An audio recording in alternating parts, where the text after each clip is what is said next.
Yo, what's up, guys? So, a few people wanted me to go over some of the attributes in the game that aren't exactly clear cut. Some of the ones that don't actually have like obvious meanings as to what they do. A lot of attributes are pretty self-explanatory, but I'll go through all of them anyway. So, driving layup, obviously on drives your layup. That's not going to help with your standing layups. That'll actually be close shot. That'll be close shot. Also affects any shot that you take within the paint if it's a jump shot. Keep that in mind. Post fade. It's only going to help you with fades in the post. Post hook. I mean, yeah, y'all know the basic shit. Post moves is going to help you do spins and stuff, but there's badges associated with that. So if you were making a build or something, post moves isn't really that needed. Draw foul, just increase your tendency to get a foul. Close shot, we went over that. Mid-range shot, just the opportunity, how good you are at making mids in general. Threes, how good you are at making threes in general. Free throws, ball handle. Once you hit 70 ball handle, if you're playing online or something, you'll get the new animations. But if you're making a My League player, offline player, you can put whatever on him. So this could be 25 and you could have the best handles in the game. But if it is lower, then it is going to raise the chance that you kind of dribble off somebody's knee, drop the ball that way, or just get ripped easier in general. So pass IQ. So this is going to help when your player's reading the situation. So if you're driving and somebody rotates, that'll help him understand what pass he needs to make in what moment. So if you want a smart passer like a Steve Nash or a Rajon Rondo or something, pass IQ, you'd want that high. Pass accuracy, that's pretty self-explanatory. Offensive rebound, y'all got that. Standing dunk, driving dunk. Shot IQ. So if it's 25, your character takes dumb shots. If it's 99, then they're probably going to be too tentative to shoot most of the time. A good medium is I like 88-ish. For more like crazy players, it's okay to be in the 70s. 99 would probably, like I said, it would probably be for somebody that is only really going to shoot when they're open. So I really wouldn't recommend going 99 here. Pass vision is also going to help with pass IQ. So along with rotations and stuff, they're going to be able to read the rotations and see who's open when they are. Because sometimes in real basketball, somebody will come off. Somebody will get doubled, somebody will rotate, and you're not going to be able to see it. Pass vision is going to help you to be able to see it and actually locate where the open man is. So smart passers, like I said earlier, you'd want pass vision high. Hands is just your ability to catch the ball, so you don't get that weird fucking fumble animation. Defensive rebound, interior defense. So the badge Intimidator, a lot of people have been understanding what that does now. And it just creates an aura around your character that is defense, basically. This was always in the game. It just wasn't as crazy as it is now because of the Intimidator badge. Interior defense, if you raise this, will increase that aura. That's what it used to do. It's what it still does. But you could honestly not really have this very high and get Intimidator if you were wanting to play online. So this isn't really a much needed stat, if I'm being honest. Perimeter defense does the same thing, but like I said, this isn't going to help you move on defense or anything. This literally just increases your aura. If somebody takes a shot around you, it's going to say that you defended it more, even if you were closer with a lower rating. So, but Intimidator affects jump shots. So, like I said, online, these two you can kind of neglect. Block, steal, shot contest. That is also an aura thing. So if you have like a 99 shot contest, then you don't have to be too close to a defender, and it'll give you a higher contest rating on that shot. Reaction time, this is going to help you in like passing lanes and stuff. And lateral quickness, how quick you move when you're like in a defensive stance, shuffling your feet. Speed, you get it. Speed with ball, you get it. Acceleration, acceleration is just how fast you go from 0 to 60. Vertical isn't very important. I'll be honest, a lot of the animations in this game are clean-cut animations. They're just going to play out. So if you get an animation on a dunk that the dunk animation has you jump really fucking high, then that's just the animation. You could have 25 vertical and just make a 5'4" character with a high dunk tendency and a bunch of dunks, and he'll still dunk. The vertical really means nothing if you have the animations equipped. So, also, having a higher vertical doesn't really help you on layups. It does like a tiny amount, but it only really affects the success chance of them. So, and it's really only on like bots.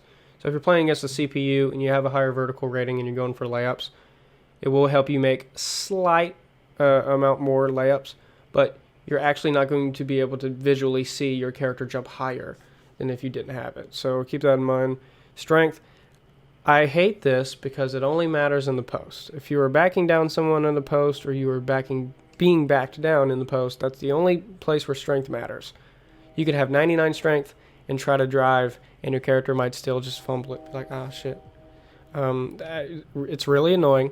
And even in 2K, you really don't need strength because you have badges like Back Down Punisher and Moving Truck.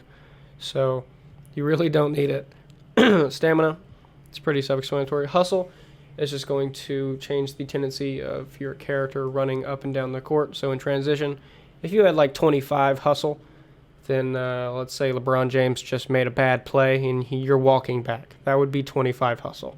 99, you're running every single play. Head durability, this is, injury stuff. It's pretty easy to understand. Pass perception, this is stealing passes in the passing lane. So earlier when we had steal, that's just for ripping the ball, but it's also going to help you in the passing lane.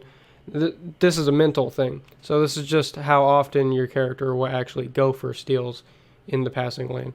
Because there are times where you'll make a character with 99 steal and some passes will just fly right by their head. And you're like, what the hell? He has 99 steal.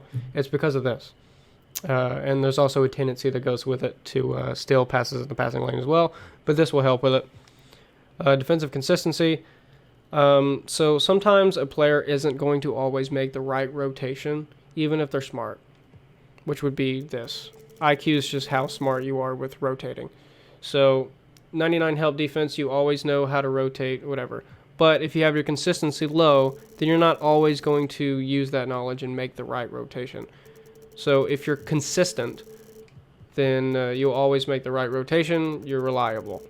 Offensive consistency, the same thing. So a guy like Ray Allen, his offensive consistency in real life is really fucking high. If he gets open, he's probably going to make it. You fucked up. Whereas like other players like Carmelo, there's times where Carmelo will make a shot in your face, and there's times where Carmelo will miss wide open. That's because he's not very consistent. Lou Williams, guys that are streaky, even Kobe at times can be a little inconsistent, and that's just how it is. So pick and roll defense IQ, it's the same thing as help defense IQ.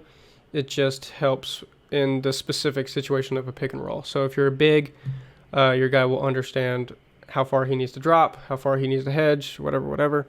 If you're a guard, you'll understand if you need to come under or over. It's pretty simple. I like having this high just because I understand pick and rolls really well. So it kind of bothers me to watch my players that I not make the same decisions. Intangibles. So this is kind of like the little things, technically, that your character does to help the team win. So a player like Draymond Green or a player like Dennis Rodman, they might not do so much, you would think, but they do help the team win. So if you're simulating games and you have intangibles 99, this is actually going to raise their attribute a lot. And the reason it will is because, like I said, if you're simming games, you'll just win more games. That's all that really is. So if you have a great player and you have their intangibles like 25, 40, which is sometimes what it is when you first start creating a character, you might not understand what this is and you'll just leave it low. They're not going to win in my league or anything. So, you want to... I usually put this around 70. It's just on all my players. It's just a good medium. If they're guys who I want it higher or lower, I'll adjust. But for the average player, I just want 70. It's normal. For potential, it's just how high this character's overall can go. But they might not reach that overall if you don't have their durability good. They might get injured. Or... if you have up here in vitals, This is kind of big. I don't think I went over this. The peak start and peak end. So you want this to be the biggest number possible. So technically, if I had this to like 41 and 40, that means he will always get better until he's 40. He will only start falling off when he's 41. That's when he ends his prime. So you might think, oh, I want like a Derrick Rose guy. I want him to peak at like 22. That sounds cool, but he won't reach his potential because he peaked at 22. And the game isn't going to increase his overall that crazy in a few years. So honestly, you'd want this to be about 30. That's where I put it. Just because of injuries and stuff, if you plan to have that in your league, they'll get injured and they'll be able to recover, and they're not actually going to start falling off till they're 30. Now, some guys, if you just want them to be smart and stuff, you could have this higher because their game isn't really based off athleticism. That's, it would make sense. Another thing to keep in mind, if you're doing my leagues and stuff, I would really go through the settings and change the regression rate. So as players get older, their stats will go down. And some of the things that'll go down is their IQ, which doesn't really make sense. I don't think you really get stupider when you start hitting 32 years of age. So I would just lower the IQ regression in your leagues. But that's it, man. Short, sweet, simple. Hope this helped. Like it if it did. Fuck off.